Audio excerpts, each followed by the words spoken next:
अस्सलामुअलैकुम friends, welcome to निशा समेल। इनकी நம்ம ரொம்ப டேஸ்டான தாபா ஸ்டைல் bhindi மசாலா தாங்க பார்க்க போறோம். வாங்க எப்படி செய்யறதுன்னு பார்க்கலாம்.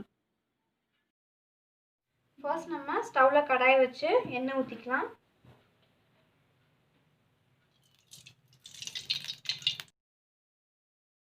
கொஞ்சம் அதிகமா ஆயில் ஆட் பண்ணிக்கோங்க. ஏன்னா நம்ம வந்து வெண்டைக்காயை லைட்டா ஃப்ரை பண்ண போறோம். சோ ஆயில் ஹீட் ஆகட்டும். ஆயில் பாத்தீங்கன்னா ஹீட் ஆயிடுச்சு. நம்ம வந்து கட் பண்ணி வச்சிருக்கிற வெண்டைக்காயை சேர்த்துடலாம்.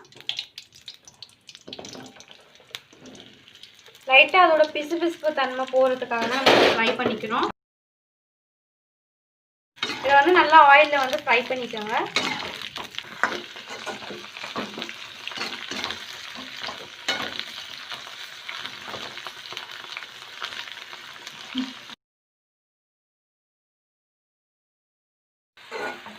அவ்வளவுதாங்க. இந்த அளவுக்கு ஃப்ரை ஆனா போதும். நம்ம வந்து ஒரு பிளேட்ல ட்ரான்ஸ்ஃபர் பண்ணிடலாம்.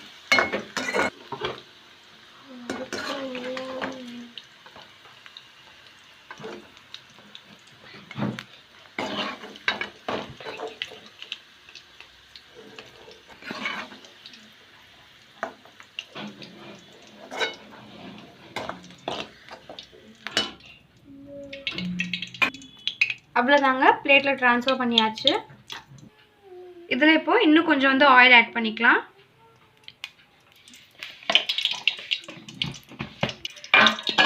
இப்போ ஆயில் நல்லா ஹீட் ஆயிடுச்சு. நம்ம இதில் வந்து 1 டேபிள் ஸ்பூன் வரை சீரகம் ஆட் பண்ணிக்கலாம். சீரகம் பொரிஞ்சதுக்கப்புறமா 2 ஆனியன் வந்துட்டு நல்லா பொடியாக சாப் பண்ணி வச்சுருக்கேன், அதை வந்து ஆட் பண்ணிக்கலாம். ஸோ நல்லா வந்து சாட்டே பண்ணிக்கோங்க. வெங்காயம் பார்த்தீங்கன்னா எவ்வளோ பொடிசாக சாப் பண்ண முடியுமோ அவ்வளோ வந்து பொடிசாக சாப் பண்ணிக்கோங்க. நல்லா வந்து கோல்டன் ஃப்ரை ஆகட்டும். நல்லா கோல்டன் ப்ரௌனில் பார்த்தீங்கன்னா ஆனியன் வந்து ஃப்ரை ஆகிடுச்சு. இப்போ இதில் நம்ம 1 டீஸ்பூன் வந்து ஜிஞ்சர் கார்லிக் பேஸ்ட் வந்து ஆட் பண்ணிக்கலாம். அண்ட் தென் நல்லா வந்து சாட்டே பண்ணி விட்டுருங்க. அந்த இஞ்சி பூண்டோட பச்சை வாசனைலாம் போகட்டும். இஞ்சி பூண்டோட ரா ஸ்மெல் போனதுக்கப்புறமா நம்ம வந்து 2 தக்காளி வந்துட்டு நல்லா சாப் பண்ணி வச்சுருக்கேன். வேணும்னா நீங்கள் வந்து மிக்சியில் வந்து கிரைண்ட் பண்ணி கூட எடுத்துக்கோங்க. தக்காளி பார்த்திங்கன்னா நல்லா வந்து சாஃப்ட் ஆகட்டும். அது வரைக்கும் நம்ம வந்து வெயிட் பண்ணலாம். தக்காளி வந்து சாஃப்ட் ஆகிறதுக்காக நம்ம வந்து கொஞ்சோன்னு சால்ட் ஆட் பண்ணிக்கலாம். ஆட் பண்ணிவிட்டு நல்லா வந்து சாட்டே பண்ணி விட்டுருங்க. ஸோ தக்காளி நல்லா சாஃப்ட் ஆகிற வரைக்கும் நம்ம வெயிட் பண்ணலாம். ஸோ தக்காளிலாம் பார்த்தீங்கன்னா நல்லா சாஃப்டாக வந்து குக் ஆகிடுச்சு. நம்ம வந்து இந்த ஸ்டேஜில் மசாலாஸ் வந்து ஆட் பண்ணிக்கலாம். எல்லாம் பார்த்தீங்கன்னா பிரிஞ்சு வந்துருச்சு. இந்த ஸ்டேஜில் நம்ம வந்து மசாலாஸ்லாம் ஆட் பண்ணிக்கலாம். 1/2 டீஸ்பூன் பார்த்தீங்கன்னா சில்லி பவுடர் ஆட் பண்ணிக்கலாம். 1 டீஸ்பூன் வந்து நம்ம கொரியாண்டர் பவுடர் ஆட் பண்ணிக்கலாம், மல்லித்தூள். 1/4 டீஸ்பூன் கரம் மசாலா ஆட் பண்ணிக்கலாம். ஜீரகத்தூள் பார்த்தீங்கன்னா 1/2 டீஸ்பூன் ஆட் பண்ணிக்கலாம். ஸோ எல்லாத்தையும் ஆட் பண்ணிவிட்டு நல்லா வந்து சாட்டே பண்ணி விட்டுருங்க. ஸோ மசாலாவோட நல்லா ரா ஸ்மெல்ல எல்லாமே போகட்டும். அது வரைக்கும் சாட்டே பண்ணிக்கோங்க. அந்த எண்ணெய்லாம் வந்துட்டு நல்லா பிரிஞ்சு வரட்டும். அது வரைக்கும் சாட்டே பண்ணி எடுத்துக்கலாம். ஸோ இப்போ பார்த்தீங்கன்னா மசாலாவோட ரா ஸ்மெல்லாம் போய் எண்ணெய் நல்லா வந்து பிரிஞ்சு வந்துருச்சு. இந்த ஸ்டேஜில் வந்து நம்ம வந்து ஒரு 1/2 கப் வந்து கர்ட் ஆட் பண்ணிக்கிறேன். வந்து திக்கான தயிர் ஆட் பண்ணிக்கோங்க, புளிக்காத தயிர்.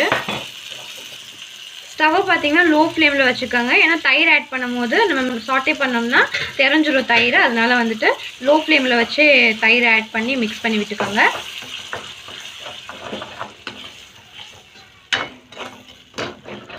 இப்போ தயிர் ஆட் பண்ணதுக்கப்புறமா எண்ணெய் வந்து நல்லா பிரிஞ்சு வரட்டும்.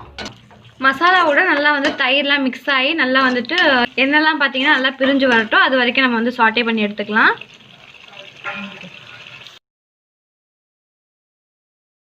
ஸோ வெண்டைக்காய் ஆட் பண்ணதுக்கப்புறம் பார்த்தீங்கன்னா நல்லா வந்து மிக்ஸ் பண்ணி விட்டுக்கோங்க.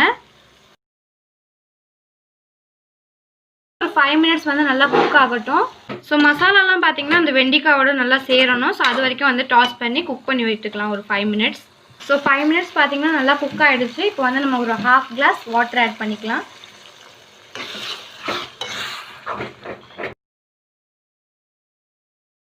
உங்களுக்கு வந்து பார்க்க வந்து தண்ணியாக தெரியலாம், பட் வந்து நல்லா குக் ஆகும்போது அது வந்து கட்டி ஆகிடும். தயிர் ஊற்றிருக்கிறனால பார்த்தீங்கன்னா நல்லா வந்து திக்காகிடும் கிரேவி பார்த்தீங்கன்னா. ஸோ பார்த்தீங்கன்னா நல்லா வந்து பாயில் ஆகட்டும், அது வரைக்கும் நம்ம வெயிட் பண்ணலாம்.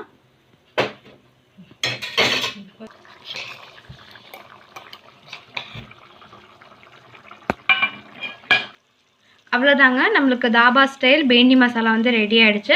நல்லா வந்துட்டு எண்ணெய்லாம் வந்து மிதந்துருக்கு பாருங்கள். இந்த ஸ்டேஜில் வந்து நம்ம 1/4 டீஸ்பூன் கரம் மசாலா ஆட் பண்ணிக்கலாம்.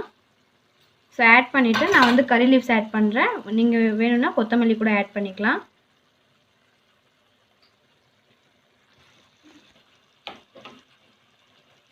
அவ்வளோதாங்க, ரெடி ஆகிடுச்சு. இப்போ வந்து நம்ம ஸ்டவ்வை ஆஃப் பண்ணிடலாம்.